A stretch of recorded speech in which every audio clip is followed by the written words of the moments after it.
kepala, pejamkan mata sejenak. Tiada kata yang manis selain ucapan syukur pada Bapa di surga yang boleh kami kenal di dalam nama Tuhan Yesus Kristus. Terima kasih Bapa, Kau pelihara kami, keluarga kami, dan kami boleh bangun dengan tubuh yang sehat, dan kami boleh menikmati kasih sayang yang daripada Tuhan. Terima kasih Tuhan, sebagai pada sebelum kami mengadakan aktivitas lain, kami utamakan Engkau di atas segala-galanya.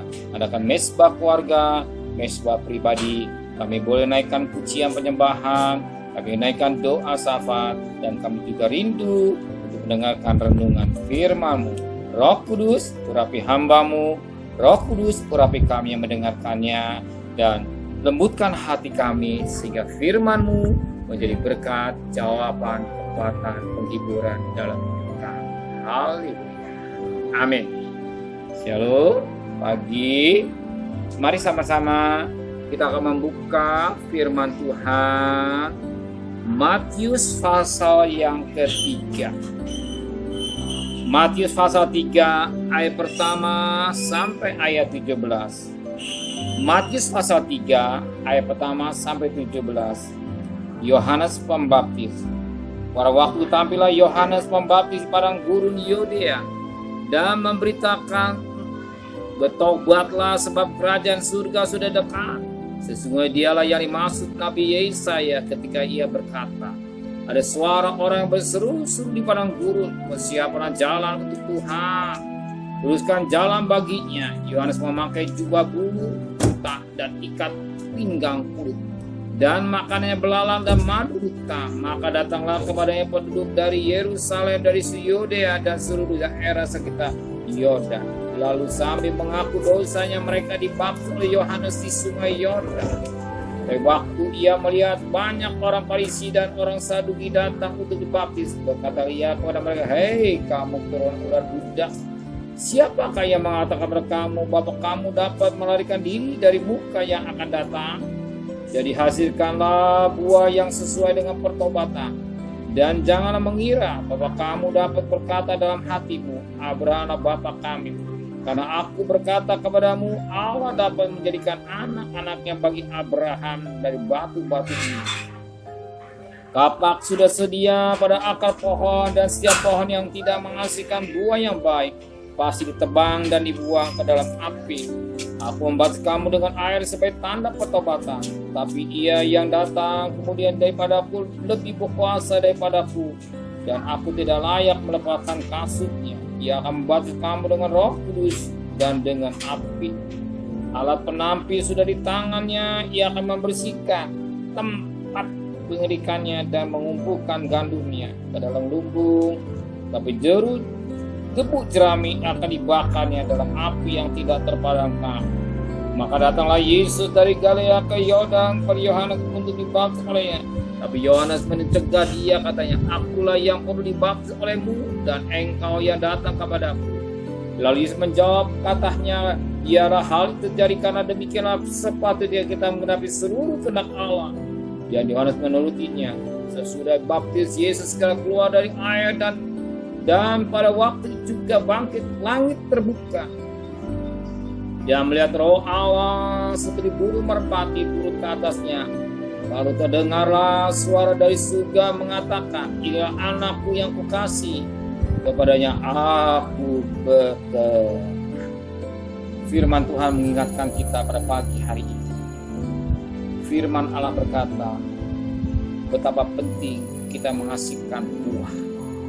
Dan dikatakan dalam firman Tuhan pada ayat 10, kapak sudah tersedia pada akar pohon, dan setiap pohon yang tidak menghasilkan buah yang baik pasti ditebang dan dibuang ke dalam api. Alkitab jelas, seorang yang menanam pohon, dia mengharapkan buah.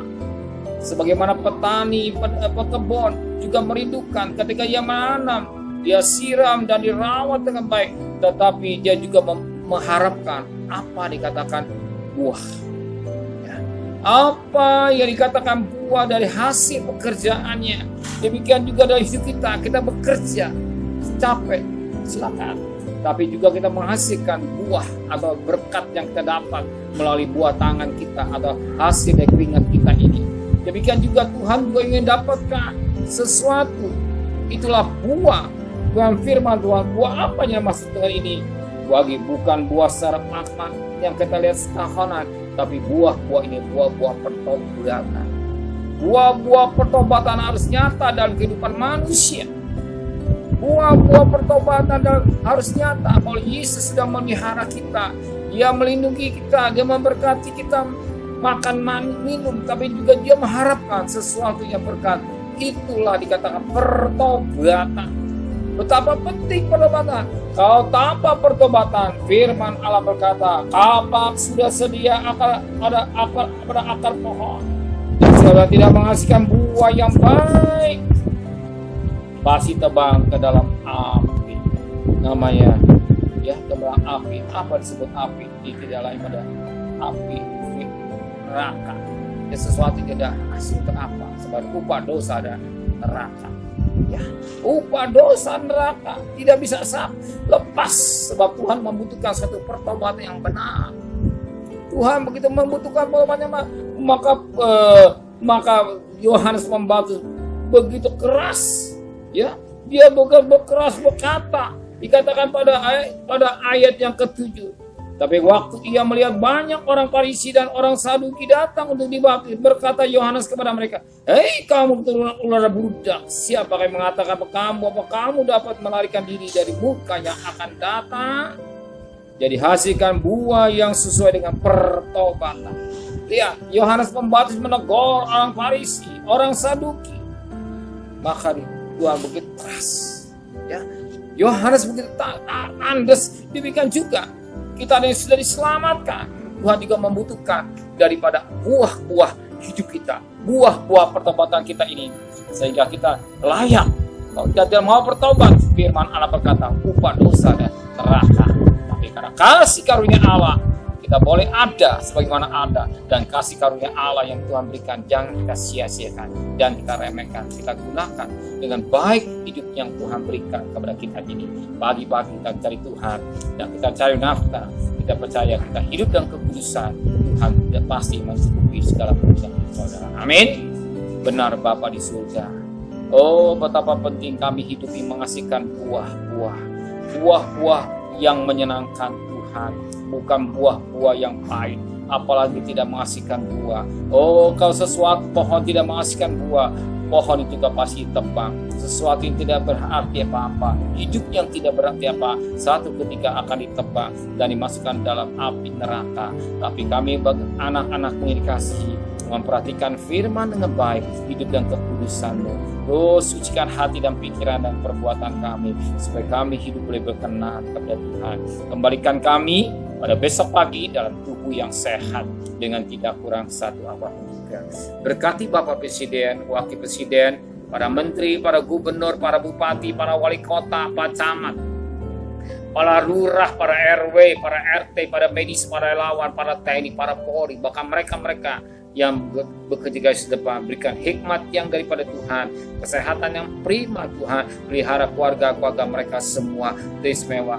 Biarlah melalui vaksin, mereka mau taati vaksin, dan semua ini demi kebaikan buat mereka. Kami mohon belas kasihan-Mu, hanya belas kasihan-Mu terjadi buat bangsa kami Indonesia. Oh, biar yang meninggal semakin berkurang, yang sakit semakin berkurang, tapi yang sembuh semakin banyak. Terima kasih Bapa di surga. Saudara kekasih, terimalah berkat nikmat dari Allah Bapa, cinta kasih sayang dari Tuhan Yesus Kristus, dan berkat Roh Kudus menyertai saudara hari ini sampai Maranatha, Tuhan Yesus datang. Yang cinta Dia katakan amin. Tuhan memberkati.